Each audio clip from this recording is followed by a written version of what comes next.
Baik, selamat pagi teman-teman. Assalamualaikum warahmatullahi wabarakatuh. Oke, pada pertemuan kedua mata kuliah Hukum Pidana Pers kali ini, teman-teman akan belajar tentang macam-macam media, apa aja sih, dan produk-produk jurnalistik itu seperti apa sih, dan kemudian bagaimana sih pengaturan.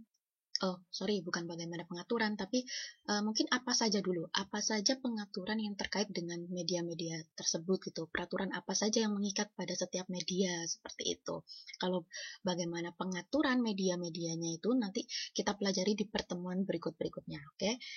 Nah, sebelum ke materi hari ini, saya ingin merefresh pikiran teman-teman terkait materi yang kemarin ya, karena ini ada kaitannya dengan Q&A forum. Jadi teman-teman setelah melihat video pembelajaran ini, teman-teman akan beralih ke Q&A forum yang disediakan di e-learning.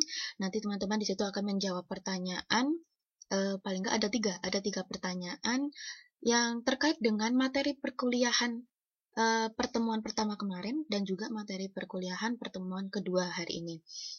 Nah, oke, untuk mempersingkat waktu ya, jadi teman-teman harus diingat pengertian pers pada pasal 1 itu adalah lembaga sosial dan wahana komunikasi massa yang melaksanakan kegiatan jurnalistik. Teman-teman bisa melihat sendiri kegiatan jurnalistik itu meliputi apa saja.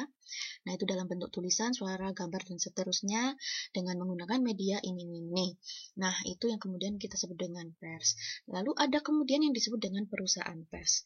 Nah, perusahaan pers ada di pasal 1 angka 2, yang itu juga berkaitan dengan pasal 9 ayat 2, bahwa setiap perusahaan pers harus berbentuk badan hukum Indonesia. Oke. Nah, kita juga kemarin sempat belajar tentang ruang lingkup pers. Ruang lingkup pers ada sekian yang saya rangkum ya dari Undang-Undang Pers. Ini semua juga pengertian atau definisinya sudah tertuang dengan jelas di ketentuan umumnya ketentuan umumnya Undang-Undang Pers nomor 40 tahun 99. Nanti teman-teman bisa cek sendiri yang disebut dengan perusahaan pers apa, kantor berita apa, wartawan apa, organisasi pers, pers nasional, hingga pers asing. Nah, terutama untuk pertanyaan yang terkait dengan 3 pertanyaan di Q&A forum, itu nanti ada kaitannya dengan perusahaan pers, pengertian pers sendiri yang tadi di slide awal, kemudian pers asing, pers nasional, seperti itu. Ya. Nah, kalau yang apa ya ini? Perusahaan pers, kantor berita, wartawan, organisasi pers, ya itu nanti teman-teman silahkan mencari contohnya seperti apa sih perusahaan pers, kantor berita, ya teman-teman tahu sendiri lah, saya nggak perlu menyebutkan mereknya kan di sini. Terus di organisasi pers itu seperti sudah saya jelaskan minggu lalu juga ada organisasi wartawan, organisasi perusahaan persnya sendiri. Nanti teman-teman silahkan cari juga contoh-contohnya, ketahuilah dan galilah lebih dalam subjek-subjeknya ini seperti apa saja gitu. Nah, terus ini bukan termasuk tugas ya, tapi ini tugas mandiri sih. Saya katakan ini tugas mandiri, teman-teman mencari sendiri, menggali sendiri seperti apa contoh-contohnya gitu. Tapi tidak perlu teman-teman laporkan ke saya, asalkan teman-teman sudah membaca. Oke. Nah, yang perlu teman-teman laporkan ke saya adalah pembahasan uh, slide tadi dan slide ini, dan kemudian slide ketiga ini teman-teman laporkan dalam bentuk dengan menjawab pertanyaan yang ada di Q&A forum nanti. Jadi teman-teman cukup menjawab Q&A forum nanti 3 pertanyaan. Ya, walaupun saya juga menugaskan ke teman-teman ada tugas mandiri yang itu tadi. Coba teman-teman gali lebih dalam apa saja sih contoh-contohnya yang termasuk ruang lingkup itu. Organisasi wartawan apa aja sih, organisasi perusahaan pers yang ada apa aja sih, ya teman-teman bisa googling sendiri, pasti langsung nemu jawabannya. Ya, kalau itu tugas mandiri yang tidak perlu teman-teman laporkan ke saya, itu jadi pertanggungjawaban individu teman-teman sendiri. Yang teman-teman laporkan adalah yang nanti ada di Q&A forum dengan cara teman-teman menjawab 3 pertanyaan yang saya sediakan di e-learning. Oke. Nah, lanjut kita ke slide terakhir untuk hari ini. Ini materi utama. Kalau yang 2 slide tadi hanya merefresh yang kemarin ya, biar teman-teman bisa mengingat dan mungkin membuka video pembelajaran yang pertemuan kemarin lagi untuk bisa menjawab 3 pertanyaan di Q&A forum. Oke. Topik utama di hari ini, macam media dan aturan yang mengikat media itu apa saja. Nah, teman-teman, seperti sudah saya jelaskan di pertemuan sebelumnya, bahwa macam-macam media itu, ya paling nggak kita bisa mengenal ada 3. Ya, walaupun kalau di undang-undang pers sendiri kita lihat di pasal 1 angka 1 ya. Nah, ini mungkin yang dituliskan hanya media cetak dan media elektronik, tapi di sini juga dicantumkan dan segala jenis saluran yang tersedia. Nah, it means kalau misalnya kita melihat klausula segala jenis saluran yang tersedia, ketika kita mengetahui sekarang udah mulai ada perkembangan nih media nggak hanya cetak dan elektronik doang loh. Sekarang juga ada media siber. Nah, ini masuk yang di segala jenis saluran yang tersedia. Oke, kita lanjut ya. Nah, ada cetak, ada elektronik atau penyiaran, ada juga siber. Nah, media cetak teman-teman sudah tahu sendiri. Nah, contohnya seperti apa sih? Koran, majalah. Nah, kalau elektronik atau penyiaran, TV, saluran yang ada di televisi, saluran pemberitaan yang ada di radio. Nah, jadi contohnya seperti itu. Kalau elektronik penyiaran ya televisi, radio, kalau cetak itu koran, majalah.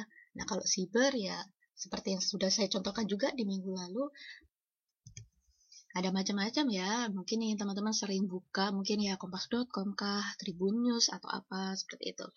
Nah, dari 3 ini memang semuanya kalau kita lihat aturan yang mengikat ini ada undang-undang pers dan kode etik jurnalistik. Di setiap macam media pasti ada 2 hal itu. Karena kenapa? Nah, undang-undang pers ini memayungi semuanya.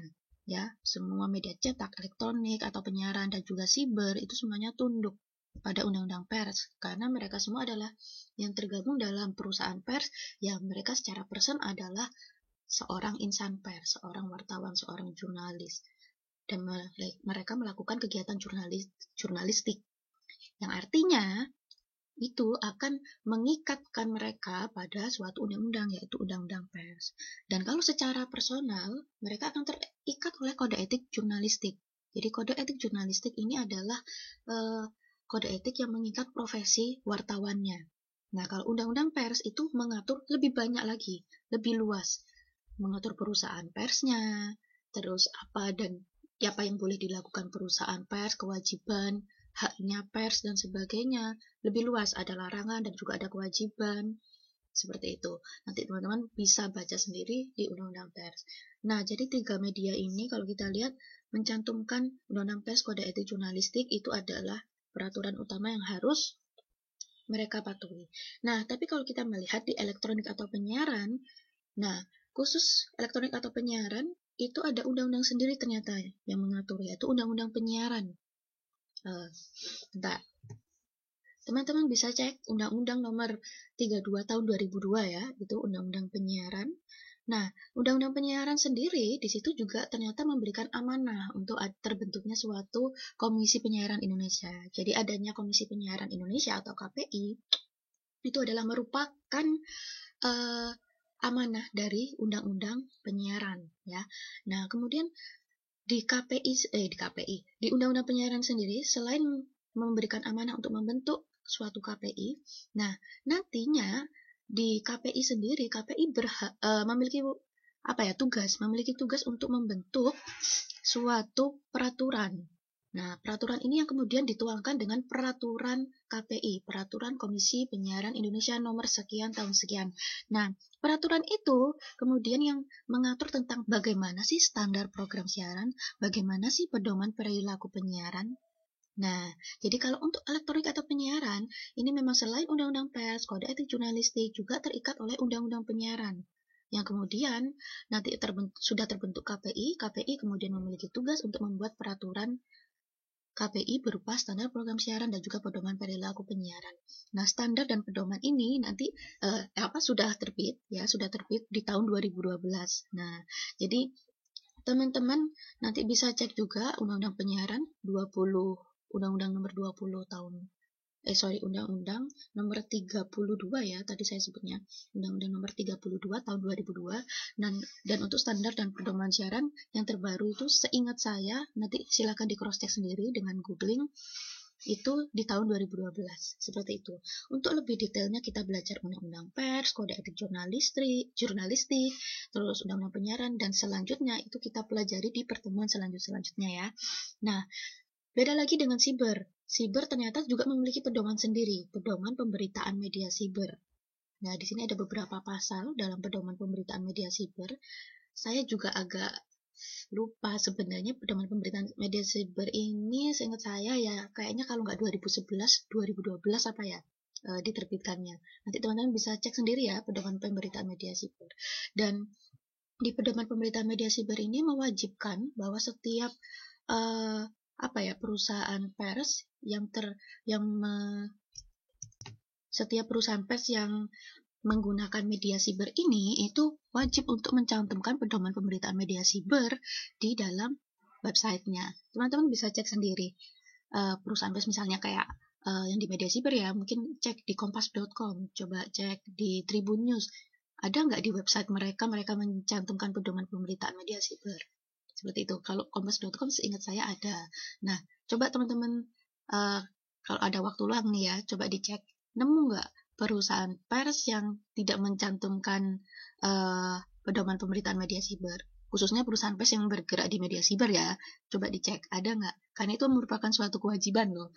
Nah, itu salah satu yang harus dilakukan, salah satu yang harus dipedomani oleh perusahaan pers yang bergerak di media siber seperti itu. Nah, mungkin sampai di sini untuk penjelasan hari ini. Kalau misalnya ada yang mau ditanyakan, kita bisa ke forum yang ada di WhatsApp group, dan jangan lupa untuk menjawab 3 pertanyaan yang saya berikan di Q&A forum gitu ya, di e-learning. Baik, terima kasih teman-teman atas atensinya dalam mata kuliah Hukum Pidana Pers pertemuan kedua hari ini. Sukses selalu dan selamat belajar. Wassalamualaikum warahmatullahi wabarakatuh.